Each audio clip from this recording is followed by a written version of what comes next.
The next thesis is, well, how can I say this? It's so brown in so many different ways, in all the best ways. Audrey Shapiro with Lucia Vinton, who presented earlier, created an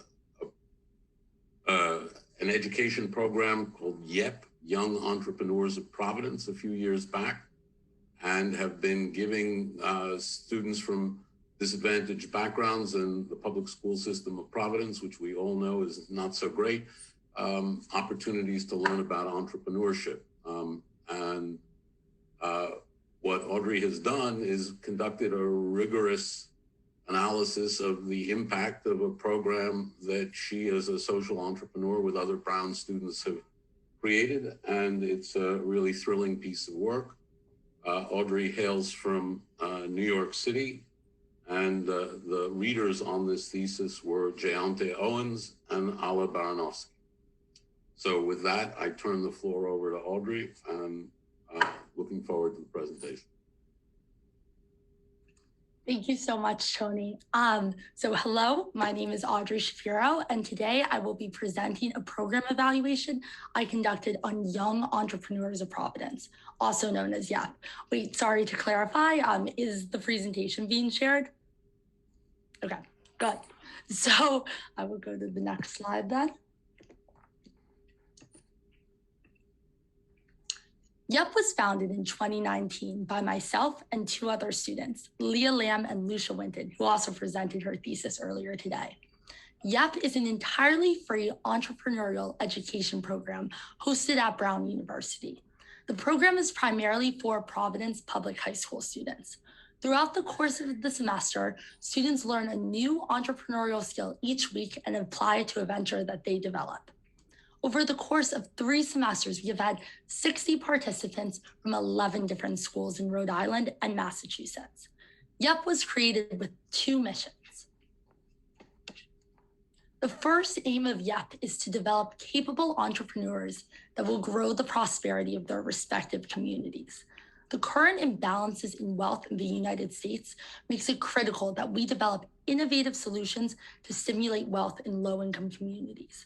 Providence currently ranks among the top cities in America for poverty, with 26.9% of its population living below the poverty line. The high rates of poverty in Providence has translated into its faltering public school system, with only 65.5% of Providence public school students making it to high school graduation. At YEP, we see entrepreneurship as a tool for economic development in communities like Providence. Entrepreneurship has the potential to not only grow the wealth of individuals, but of communities. Entrepreneurs in America earn a statistically higher level of income than wage workers. Additionally, through developing businesses in their community, entrepreneurs have the power to change the market they are acting in by creating new jobs and opportunities. This is why entrepreneurial activity has been shown to directly reduce the nation's poverty level and also increase a community's development.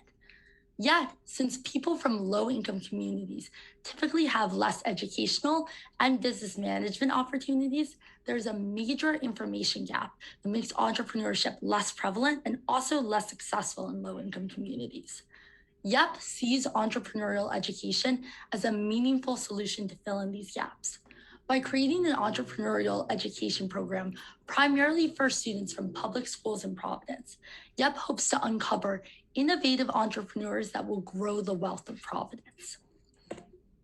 YEP's second aim is to improve the relationship between college campuses and their surrounding communities.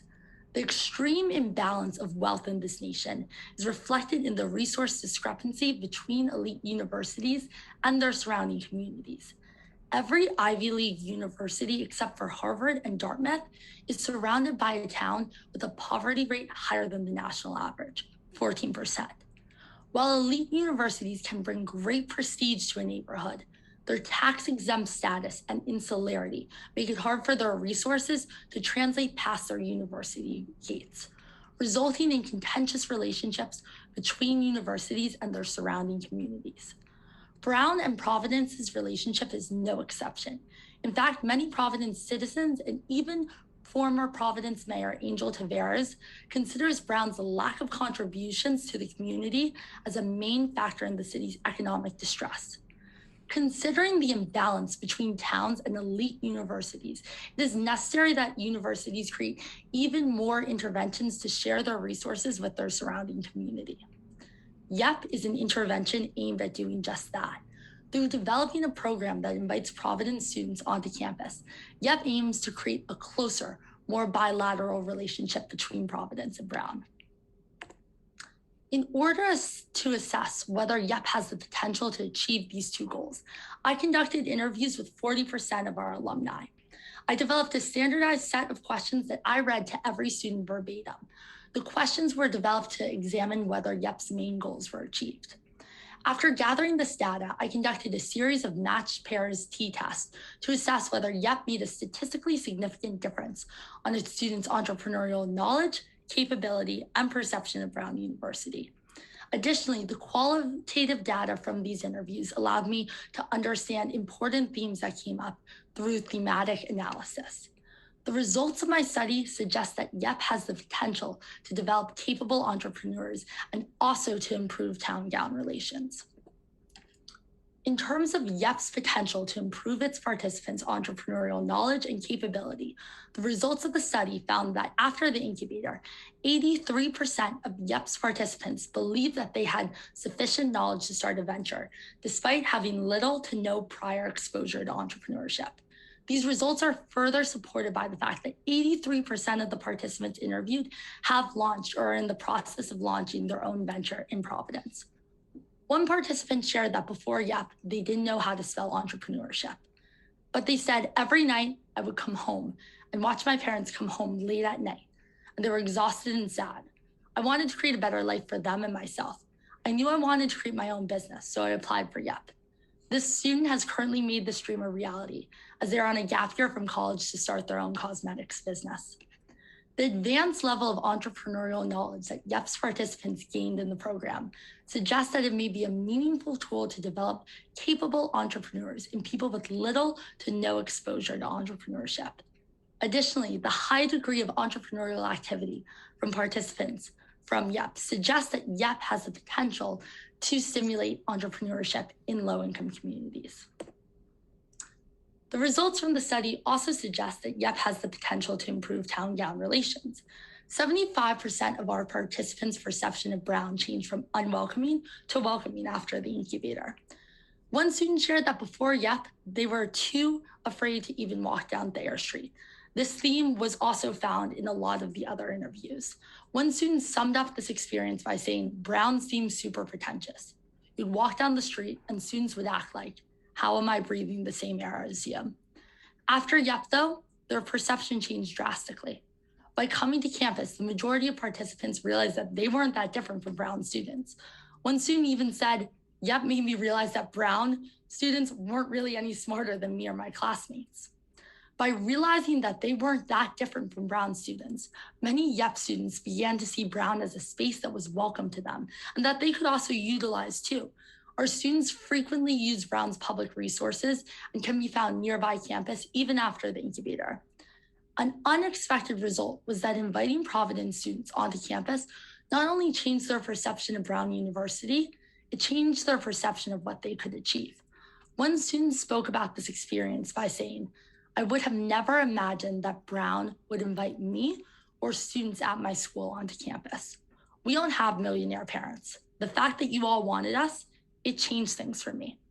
This student, along with 50% of the other students interviewed, said that they decided to apply to more academically rigorous universities after attending YEP. In fact, 2 of the alumni interviewed are applying to transfer to Brown currently. The results from the study suggest that a program like YEP has the potential to make elite universities feel less insular and also more welcoming to the local community. In doing so, YEP may be able to foster better town-gown relations and impact the trajectory of its participants. Overall, it seems that YEP may be a meaningful intervention to both develop entrepreneurs in low-income communities and improve town-gown relations. In order to understand the true effects, though, of a program like YEP, more research must be conducted. The following are my recommendations. First, an external evaluation should be conducted on YEP. Since I am the founder of the program and have worked with all of the students individually, response bias could have been a possibility. In order to prevent response bias, I worked with 3 different professors at Brown to formulate a statement that I gave at the start of the interview. They also helped me to formulate my questions in a way that would reduce bias. Since none of the students interviewed seemed to struggle giving their honest perspective on the program, response bias does not seem to have greatly influenced the results. Still, an external evaluation would strengthen the results of the study and possibly discover new findings. Additionally, this external evaluation could decipher whether the effects of YEP endure in the long term. Secondly, the strikingly negative perceptions of Brown University from Providence residents exposed in the study suggest that town-gown relations must be understood further. More research should be conducted to decipher these relationships. Additionally, there are no current research studies that investigate why there are such high poverty levels in communities surrounding Ivy League universities. While there seems to be a larger narrative at play, it cannot be fully understood without more research. The results in the study also suggest the power of interventions that invite students onto campus. While YEP is not the only community outreach initiative at Brown, it is the only initiative that is hosted on Brown's campus.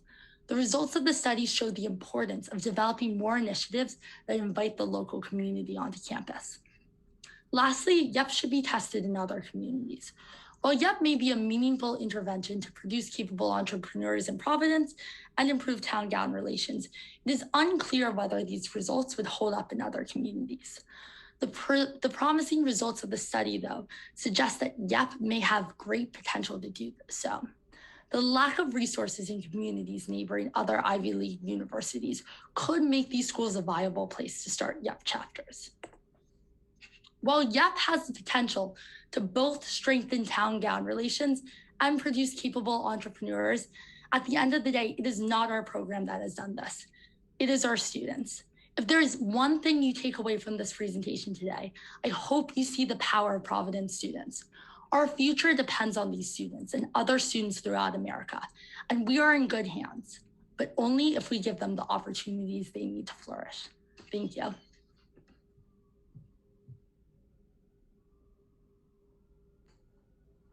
Thank you, Audrey. That was great. It's inspiring program and fine academics, fine rigorous scholarship.